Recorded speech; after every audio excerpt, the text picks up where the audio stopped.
देखने को मिलने चाहिए।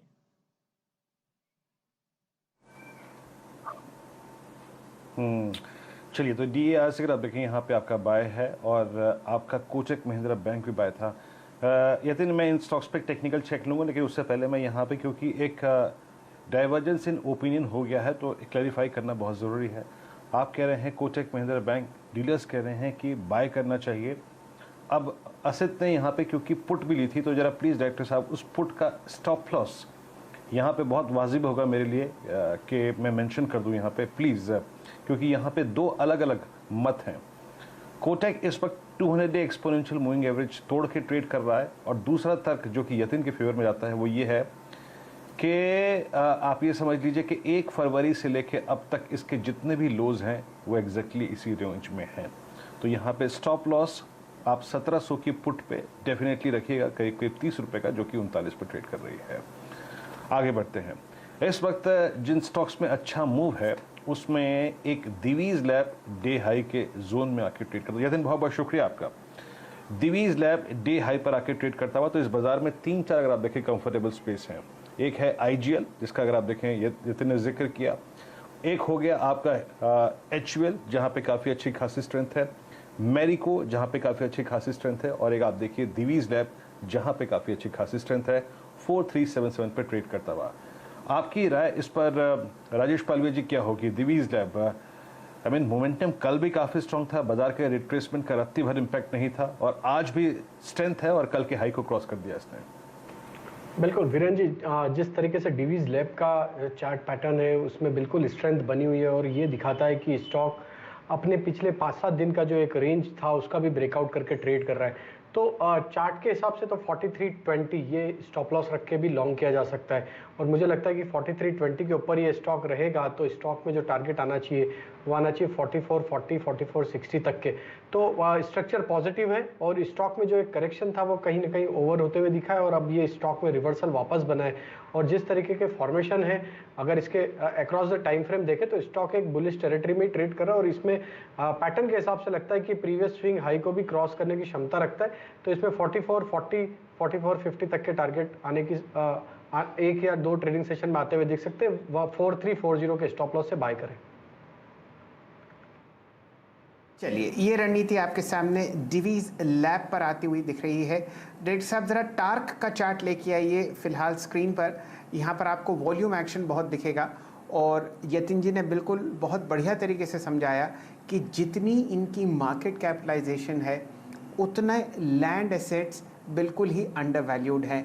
आप लोग बहुत सुनेंगे कि नोएडा में और गुड़गांव में बहुत ऐसी रियल एस्टेट कंपनी हैं जो एकड़ों लैंड की मालिक हैं, और उन्होंने वो फार्मर्स से ख़रीदे हुए हैं। लेकिन अगर आप पिछले 4 दशक में एक दिल्ली की रियल एस्टेट कंपनी की तरफ ध्यान देंगे तो वो है द अनंतराज कंपनी, और उसका स्टॉक आपके सामने 36 रुपये के आसपास ट्रेड करता हुआ दिख रहा है।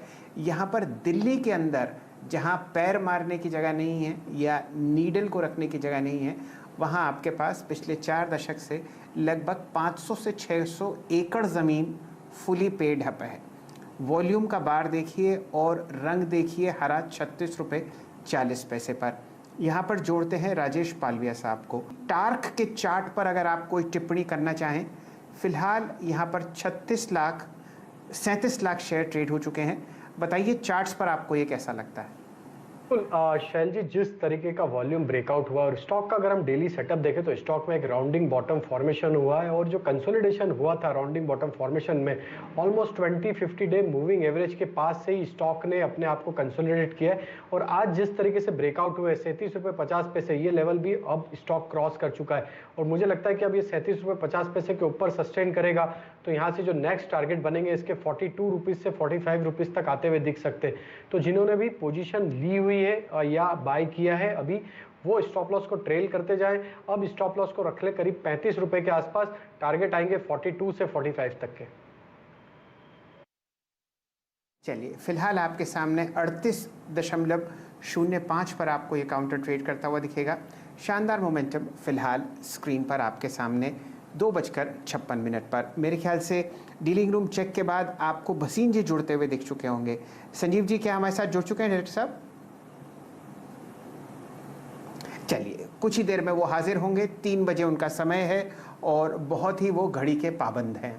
फिलहाल देखते हैं कौन कौन से काउंटर्स आपके सामने स्क्रीन पर चहकते हुए दिख रहे हैं। कुछ समय पहले डिवीज लैब पर लॉन्ग कॉल आपने आते हुए देखी वीरेंद्र जी की तरफ से। हिंदुस्तान यूनिलीवर अब 2500 को पार कर चुका है, बढ़िया मोमेंटम यहाँ पर है। एक बार चार्ट चेक इस पर अति आवश्यक है। मेरे ख्याल से कुछ समय पहले यहाँ पर असित जी ने भी आपको एक लॉन्ग कॉल दी थी। जुड़ते हैं वापस पालविया साहब से। पालविया जी, अब आपके सामने जो चार्ट है वो दिखा रहा है 2503 फ्यूचर्स में, बताइए क्या कीजिएगा। बिल्कुल शैल जी, काफ़ी प्रॉमिसिंग स्ट्रक्चर है और स्टॉक में जो एक करेक्शन हुआ था उसके बाद जिस तरीके से मोमेंटम दिखा रहा है वो दिखाता है कि 2520 से 2530 तक के टारगेट इसमें आते हुए दिख सकते हैं। तो बिल्कुल जिन्होंने भी पोजीशन ली होल्ड रखे और यहाँ पे अब स्टॉप लॉस को ट्रेल कर ले 2485 के आसपास।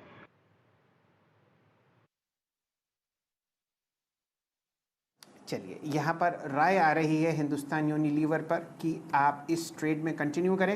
वीरेंद्र जी, मेरे ख्याल से एक बार वॉल्यूम चेक हम लोग ज़रूर करते हैं। लास्ट टाइम हम लोगों ने 8,55,000 शेयर देखे थे ट्रेड होते हुए लीवर में। जी हाँ, अब वो आंकड़ा 10,82,000 शेयर हो चुका है और बढ़िया मोमेंटम आप फिलहाल आते हुए देख रहे हैं। लगभग 5 दिन की गिरावट के बाद आज हिंदुस्तान यूनिलीवर में है। जो इमीडिएट हाई हम लोग ट्रैक कर रहे हैं वो है लगभग 2533, जो आपने आती हुई देखी थी 22 जून को। चलिए, अब जुड़ते हैं भसीन साहब से। संजीव जी, स्वागत है आपका। बाजार का मूड माहौल हल्की सी बिकवाली की तरफ, वॉल्यूम बहुत ही कम, बताइए आपको कहाँ तेजी दिख रही है? हाँ, तो जैसे मैंने कहा अभी 2 दिन और शायद ये चलेगा। हमें फर्स्ट वीक